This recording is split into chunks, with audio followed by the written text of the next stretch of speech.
ಎಲ್ರಿಗೂ ನಮಸ್ಕಾರ.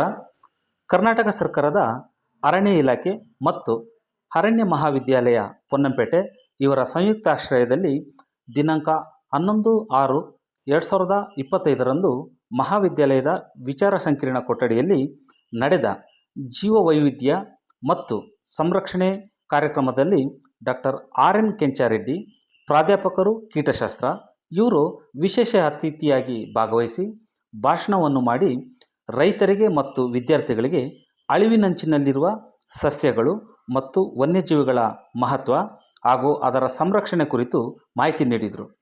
ಪರಿಸರ ಸಮತೋಲನಕ್ಕೆ ಕೀಟಗಳು, ಪಕ್ಷಿಗಳು, ಪ್ರಾಣಿಗಳು ಎಲ್ಲವನ್ನು ಸಂರಕ್ಷಣೆ ಮಾಡಬೇಕು. ಪರಿಸರ ಜೀವನ ಚಕ್ರದಲ್ಲಿ ಪ್ರತಿಯೊಂದು ಜೀವಿಯೂ ಮುಖ್ಯ, ಇಲ್ಲವಾದರೆ ಪರಿಸರ ಅಸಮತೋಲನವಾಗುತ್ತದೆ ಎಂದು ತಿಳಿಸಿದರು.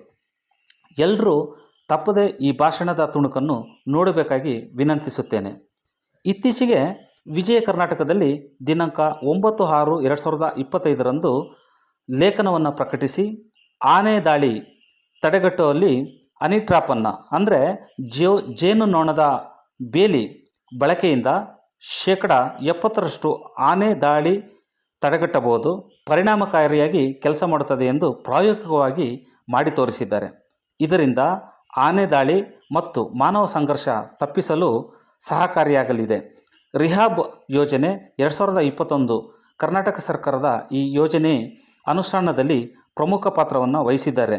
ಇದು ಚಿಕ್ಕಮಗಳೂರು ಮತ್ತು ಕೊಡಗು ಜಿಲ್ಲೆಯ ಕಾಫಿ ಬೆಳೆಗಾರರಿಗೆ, ರೈತರಿಗೆ ತುಂಬ ಉಪಯುಕ್ತವಾಗಿದೆ ಎಂದು ಇವರು ತಿಳಿಸಿದ್ದಾರೆ.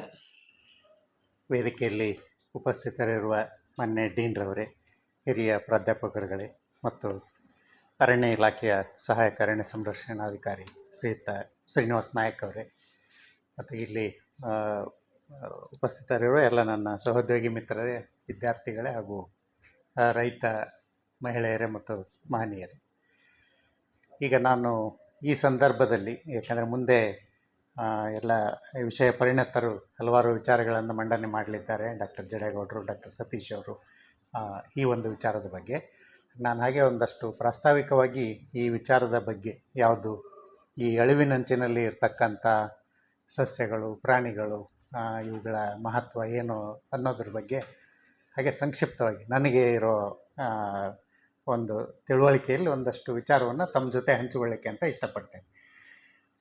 ನಿಸರ್ಗದಲ್ಲಿ ಇರ್ತಕ್ಕಂಥ ಯಾವುದೇ ಗಿಡ, ಮರ, ಪ್ರಾಣಿ, ಪಕ್ಷಿ ಯಾವುದೂ ನಿರರ್ಥಕ ಅಲ್ಲ. ಎಲ್ಲವೂ ಒಂದಲ್ಲ ಒಂದು ರೀತಿಯಲ್ಲಿ ಪ್ರಯೋಜನಕಾರಿಯಾಗಿದ್ದಾವೆ. ಈಗ ನಾವು ಯಾವುದೋ ಒಂದು ಕೀಟ ಅಂತ ತಗೊಂಡ್ರೂ ಅದು ತನ್ನದೇ ಆದ ಕೊಡುಗೆಯನ್ನು ಕೊಡ್ತಾ ಇರ್ತದೆ ಪರಿಸರ. ಏನೂ ಇಲ್ಲ, ಅದು ಏನೂ ಮಾಡ್ತಾ ಇಲ್ಲ ಅಂತಂದರೆ ಒಂದು ಆಹಾರ ಸರಪಳಿಯಲ್ಲಿ ಅದು ಒಂದು ಕೊಂಡಿಯಾಗಿ ಕೂಡ, ಅಟ್ಲೀಸ್ಟ್ ಒಂದು ಕೊಂಡಿಯಾಗಿ ತನ್ನ ಸೇವೆಯನ್ನು ಮಾಡ್ತಾ ಇರ್ತದೆ. ಹಾಗಾಗಿ ನಾವು ಯಾವುದಕ್ಕೂ ಒಂದು ಪರಿಸರದಲ್ಲಿ ಅದಕ್ಕೇನು ಪಾತ್ರ ಇಲ್ಲ ಅಂತ ಹೇಳೋಂಗಿಲ್ಲ. ಪ್ರತಿಯೊಂದು ತಮ್ಮದೇ ಆದ ಪಾತ್ರಗಳನ್ನು ಹೊಂದಿರ್ತವೆ. ಹಾಗಾಗಿ ನಾವು ಎಲ್ಲ ಸ್ಪೀಸೀಸ್ಗಳನ್ನು, ಎಲ್ಲ ಪ್ರಭೇದಗಳನ್ನು ನಾವು ಸಂರಕ್ಷಣೆ ಮಾಡಿಕೊಳ್ಳೋದು ತುಂಬ ಅವಶ್ಯಕತೆ ಇದೆ. ಅದರಲ್ಲೂ ಯಾಕೆ ಇವನ್ನು ಮಾತ್ರ ಯಾಕೆ ಹೇಳ್ತಾ ಇದ್ದೀವಿ ಅಂದರೆ, ಈಗ ಚೆನ್ನಾಗಿ ಇರ್ತಕ್ಕಂಥದ್ರ ಬಗ್ಗೆ ನಾವು ಅಷ್ಟೆಲ್ಲ ಕೆಡಿಸ್ಕೊಳ್ಬೇಕಾಗಿಲ್ಲ. ಯಾವುದು ಆಲ್ರೆಡಿ ಅಳೆದು ಹೋಗ್ತಾ ಇದ್ದಾವೆ ಅಂಥದ್ರ ಬಗ್ಗೆ, ಯಾವ ಅಳಿವಿನಂಚಿನಲ್ಲಿದ್ದಾವೆ ಅಂಥವನ್ನು ಉಳಿಸ್ಕೊಳ್ಳಿಕ್ಕೆ ಸ್ವಲ್ಪ ಹೆಚ್ಚಿನ ಪ್ರಯತ್ನವನ್ನು ಮಾಡಬೇಕಾಗ್ತದೆ. ಅದಕ್ಕೋಸ್ಕರ ಈ ರೀತಿಯ ಕಾರ್ಯಕ್ರಮಗಳು. ಯಾಕೆಂದರೆ ಹಲವಾರು ಪ್ರಯೋಜನಗಳಿದ್ದಾವೆ. ಈಗ ನಮಗೆ ಗೊತ್ತಿಲ್ಲ ಎಷ್ಟೆಷ್ಟು ಗಿಡ ಮರಗಳಿಂದ ಏನೇನು ಔಷಧೀಯ ಗುಣಗಳನ್ನು ತಗೊಳ್ತೇವೆ. ಈಗ ನಾವು ಮಾರುಕಟ್ಟೆಯಲ್ಲಿ ಕೃತಕವಾಗಿ ತಯಾರು ಮಾಡಿದಂಥ ಔಷಧಿಗಳಿರ್ಬೋದು, ಆದರೆ ಅದರ ಮೂಲವನ್ನು ನಾವು ನೋಡಿದಾಗ ಅದು ಯಾವುದೋ ಒಂದು ಸಸ್ಯ ಮೂಲದಿಂದನೇ ಬಂದಿರ್ತದೆ. ಅಂಥ ಕೆಮಿಕಲ್ಲ ನಾವು ಸಿಂಥೆಟಿಕಲಿ ಆಮೇಲೆ ತಯಾರು ಮಾಡಿರ್ಬೋದು, ಆದರೆ ಮೊದಲು ನಮಗೆ ಅದು ಸಸ್ಯ ಮೂಲ ಅಥವಾ ಯಾವುದೋ ಒಂದು ಪ್ರಾಣಿ ಮೂಲದಿಂದನೂ ಕೂಡ ಬಂದಿರ್ತದೆ. ಆಮೇಲೆ ಪ್ರತಿಯೊಂದು ಯಾವುದೇ ಪ್ರಭೇದ ಆಗಲಿ ತನ್ನದೇ ಆದ ಕೊಡುಗೆಯನ್ನು ಕೊಟ್ಟಿರ್ತದೆ ನಿಸರ್ಗದಲ್ಲಿ ಅಂತ ಹೇಳಿದೆ. ಅದಕ್ಕೊಂದು ಹಾಗೆ ಒಂದು ಸಣ್ಣ ಉದಾಹರಣೆ ಕೊಡೋದಾದರೆ, ಈಗ ನಾವೆಲ್ಲ ಈಗ ರೈತರೆಲ್ಲ ಈ ವೈಲ್ಡ್ ಬೋರ್ಸು, ಕಾಡು ಹಂದಿಗಳು ಜಾಸ್ತಿ ಉಪಟಳ ಕೊಡ್ತಾ ಇದ್ದಾವೆ. ಯಾವುದೇ ಕೆಲವು ಈ ಗೆಡ್ಡೆ ಬರ್ತಕ್ಕಂಥ ಬೆಳೆಗಳನ್ನು ಹಾಕ್ಲಿಕ್ಕೆ ಆಗ್ತಾ ಇಲ್ಲ. ಇವನ್ ತೆಂಗಿನ ಮರಗಳಿಗೂ ಕೂಡ ಬಂದು ಅವು ಕಡಿತಾ ಇದ್ದಾವೆ. ಅಡಿಕೆ ಮರಗಳಿಗೂ ಆ ಸ್ಟೆಮ್ ಹತ್ರನೇ ಕೆಳಗಡೆ ತಳಭಾಗದಲ್ಲೇ ಬಂದು ಕಚ್ಚಿ ಇದು ಮಾಡ್ತಾ ಇದ್ದಾವೆ ಅಂತ. ಮೊದಲು ಅವುಗಳದ್ದು ಅಷ್ಟೊಂದು ಬಾಧೆ ಇರಲಿಲ್ಲ, ಈಗ ಯಾಕೆ ಬರ್ತಾ ಜಾಸ್ತಿ ಆಗಿದೆ ಅನ್ನೋದಕ್ಕೆ ಒಂದು ಕಾರಣ ಏನು ಕೊಡ್ತಾರೆ, ಈಗ ಅವಾಗೆಲ್ಲ ಸ್ವಲ್ಪ ಭತ್ತದ ಗದ್ದೆಗಳು ಜಾಸ್ತಿ ಇರ್ತಾಯಿದ್ವು. ಭತ್ತದ ಗದ್ದೆಗಳ ಹತ್ರ ಈ ಏಡಿಗಳು ಇರ್ತಾಯಿದ್ವು. ಏಡಿಗಳು, ಆ ಏಡಿಗಳನ್ನು ತಿನ್ನಲಿಕ್ಕೆ ನರಿಗಳು ಬರ್ತಾಯಿದ್ವು. ನರಿಗಳು ಬಂದಾಗ, ನರಿಗಳು ಯಾವಾಗ ಬಂದವು ಆವಾಗ ಈ ಹಂದಿಗಳು ಸ್ವಲ್ಪ ಕಡಿಮೆ ಆಗ್ತಾ ಇದ್ವು ಅಂತ. ಈಗ ನಮಗೆ ಅಲ್ಲಿ ಏಡಿಗಳ ಸಂಖ್ಯೆ ಕಡಿಮೆ ಆಗಿದೆ.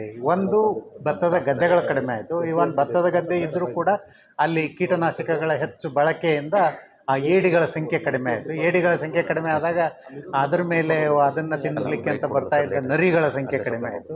ಯಾವಾಗ ನರಿಗಳು ಜಾಸ್ತಿ ಇಲ್ವೋ, ಹೆಚ್ಚಿಲ್ವೋ, ಅವಾಗ ಈ ಹಂದಿಗಳು ಬಂದು ಬೆಳೆಗೆ ನಾಶ ಮಾಡ್ತಕ್ಕಂಥದ್ದು. ಹೀಗೆ ಅಂದರೆ ಪರಿಸರದಲ್ಲಿ ಎಲ್ಲ ಜೀವಿಗಳು ತಮ್ಮದೇ ಆದ ಒಂದು ರೋಲನ್ನು ಹೊಂದಿರ್ತವೆ, ಒಂದು ಪಾತ್ರ ಇರ್ತದೆ. ಪ್ರತಿಯೊಂದರ ಸಂರಕ್ಷಣೆಯನ್ನು ನಾವು ಮಾಡಿಕೊಳ್ಬೇಕಾಗಿರ್ತಕ್ಕಂಥದ್ದು ಇಂದಿನ ಆದ್ಯತೆಗಳಲ್ಲಿ ಒಂದಾಗಿದೆ.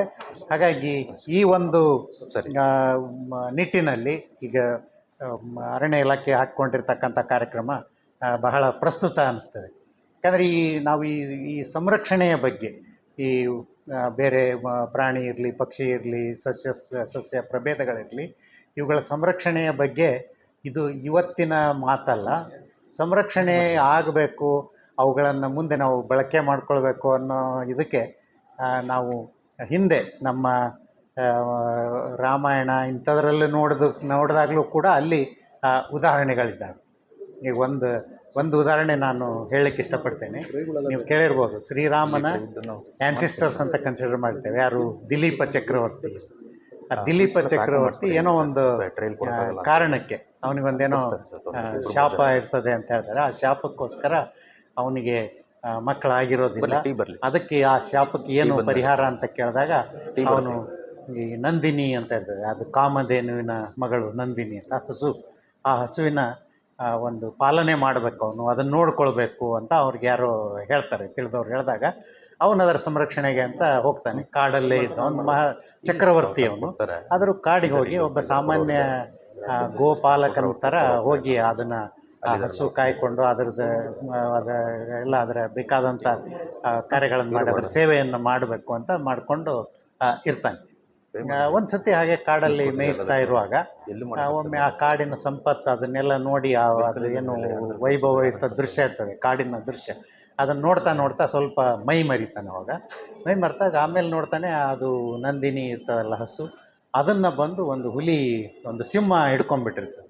ಸಿಂಹ ಹಿಡ್ಕೊಂಡಾಗ ಅವಾಗ ಇವನಿಗೆ ಗೊತ್ತಾಗ್ತದೆ, ಓ ಇದನ್ನು ನಾನು ರಕ್ಷಣೆಗೆ ಅಂತ ಬಂದಿದ್ದೆ, ಈಗ ಬಂದಿದ್ದು ತಿಂತಾ ಇದೆ, ಈಗ ಇದನ್ನು ಬಿಡಿಸ್ಬೇಕು ಅಂತ ಅದನ್ನು ಬಿಡಿಸ್ಲಿಕ್ಕೆ ಅಂತ ಪ್ರಯತ್ನ ಮಾಡಿದೆ. ಇವನು ದೊಡ್ಡ ಶೂರ. ಅವನು ಬಿಲ್ಲು ಬಾಣ ತೆಗೆದು ಅದಕ್ಕೆ ಹೊಡಿಬೇಕು ಅಂತ ಹೋದ್ರೆ ಅವನ್ನ ಏನೂ ಮಾಡಲಿಕ್ಕೆ ಆಗೋದಿಲ್ಲ. ಅವನಿಗೆ ಏನೋ ಒಂಥರ ಏನೋ ಕಟ್ಟಿ ಹಾಕಿದಂಗೆ ಆಗ್ಬಿಟ್ಟಿರ್ತದೆ ಅವನಿಗೆ, ಏನೂ ಮಾಡಲಿಕ್ಕೆ ಆಗೋದಿಲ್ಲ.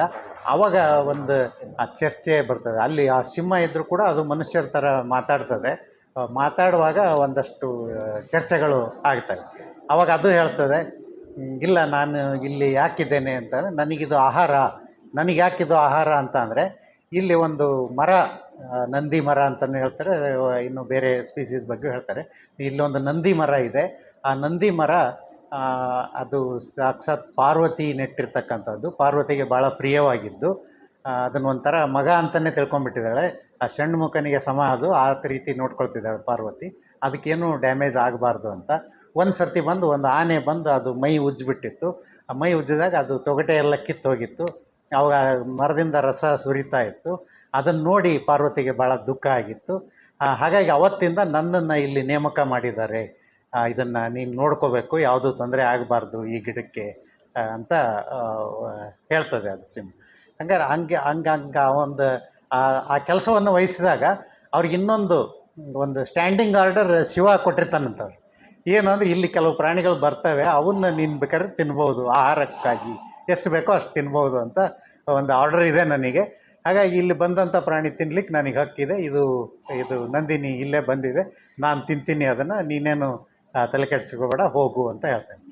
ಆವಾಗ ಇವನು ರಾಜ, ನಾನು ಸುಮ್ಮನೆ ಅದನ್ನ ತಿನ್ಲಿಕ್ಕೆ ಬಿಟ್ಟರೆ ನನ್ನ ಕರ್ತವ್ಯದಲ್ಲಿ ನಾನು ಸೋತಂಗೆ ಆಗ್ತದೆ, ಇದ್ರ ಸಂರಕ್ಷಣೆಗೆ ನಾನು ಇದ್ದೆ ಅಂತ ಹೇಳಿ ಕೊನೆಗೆ ಅವನು ದಿಲೀಪ ಚಕ್ರವರ್ತಿ ಏನು ಮಾಡ್ತಾನೆ, ನೀನು ಅದನ್ನು ತಿನ್ನಬೇಡ, ಅದರ ಬದಲಾಗಿ ನನ್ನನ್ನೇ ನಾನು ಆಫರ್ ಮಾಡ್ಕೊಳ್ತೇನೆ, ನನ್ನನ್ನು ನೀನು ತಿನ್ಬೋದು, ತಿಂದು ಅದರ ಸಂರಕ್ಷಣೆ ಮಾಡಿ. ಯಾಕಂದರೆ ನೀನು ಮಾಡ್ತಕ್ಕಂಥ ಕಾರ್ಯನೂ ಕೂಡ ಭಾಳ ಒಳ್ಳೆಯದು. ಅಲ್ಲಿ ಮರಗಳ ಸಂರಕ್ಷಣೆಯನ್ನು ಮಾಡ್ತಾ ಇದೆಯಾ, ಅದು ಸಾಕ್ಷಾತ್ ಶಿವನೇ ನಿನಗೆ ಹೇಳಿದಾನೆ ಅಂದಾಗ ಸಂರಕ್ಷಣೆ ಕೆಲಸನೂ ಬೇಕು. ಆದರೆ ಇಲ್ಲಿ ನನ್ನ ಜವಾಬ್ದಾರಿಯನ್ನು ನಾನು ನಿಭಾಯಿಸ್ತೇನೆ. ನನ್ನನ್ನು ತಿಂದರೂ ಕೂಡ ತಿಂದು ಅದರ ರಕ್ಷಣೆನೂ ಆಗಲಿ ಮತ್ತು ಆ ಮರಗಳ ರಕ್ಷಣೆ ಆಗಲಿ ಅಂತಲೂ ಕೂಡ ಹೇಳ್ತೇನೆ. ಅಂದರೆ ಇವೆಲ್ಲ ಏನು ನಮಗೆ ಹಿಂದಿನ ಕಾಲದಿಂದನೂ ಸಂರಕ್ಷಣೆ ಅಂತ ಬಂದಾಗ ನಮ್ಮ ಜೀವ ಕೊಟ್ಟಾದರೂ ಅವನ್ನು ಉಳಿಸ್ಕೊಳ್ಬೇಕು ಅನ್ನೋ ಸಂದೇಶವನ್ನು ಈ ಕಥೆಗಳು ನಮಗೆ ಕೊಡ್ತವೆ.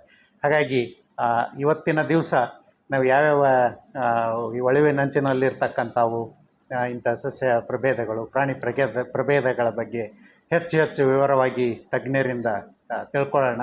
ನಮ್ಮ ಮಟ್ಟದಲ್ಲಿ ಎಷ್ಟು ಸಾಧ್ಯನೋ ಅಷ್ಟು ಅವುಗಳ ಉಳಿವಿಕೆಗಾಗಿ ಏನು ನಾವು ಕಾಂಟ್ರಿಬ್ಯೂಷನ್ ಮಾಡ್ಬೋದು, ಏನು ನಮ್ಮ ಕೊಡುಗೆಯನ್ನು ಕೊಡ್ಬೋದು ಅನ್ನೋದನ್ನು ತಿಳ್ಕೊಂಡು ಆ ನಿಟ್ಟಿನಲ್ಲಿ ಸಾಗೋಣ.